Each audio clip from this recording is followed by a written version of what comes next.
فينا هي الهضرة ديالكم ديال المنتخب الأردني النشامة غادي يلقن المغرب درسا يعني ما عمره ما شافوا.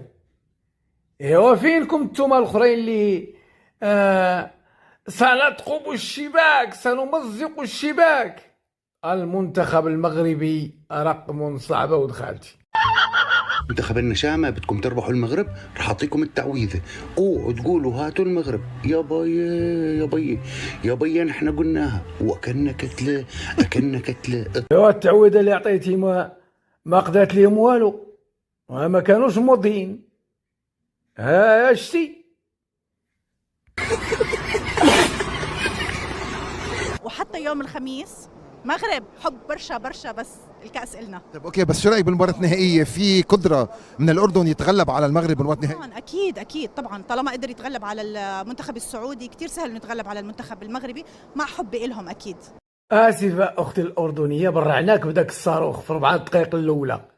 داك الصاروخ تقاب الشبكة وتقاب الراس ديال الحارس ديالكم الأردني، الله يشافيه. تخيلوا الله يستر نمشيو ما يقولوش هاتوا المغرب.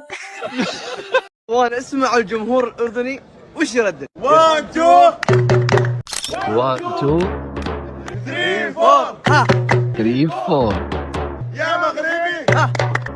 ايوا خوتنا الأردنيين، ايوا فركتوا هذا الحضور إلا جا علينا الدور، وفركتوا هذا الحضور. الكاس راها في أرض الزهور في المغرب إن شاء الله بحول الله. المغرب كيفوز.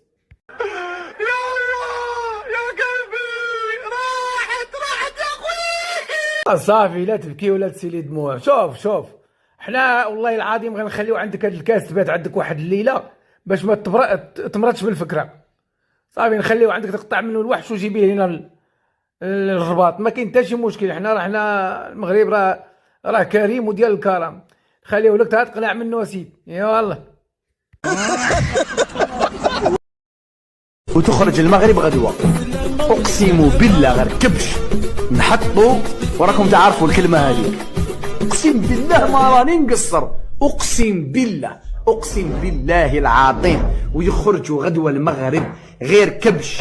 والكارغولي تاش ذبحتي، واش كبش ولا دحش؟ شتا هاد المساله كاع ما تقبلت منك. ايوا ربي ما استجبش لك اخويا.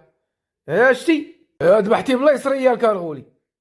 ما عندناش الرجال، ما عندناش الزنده.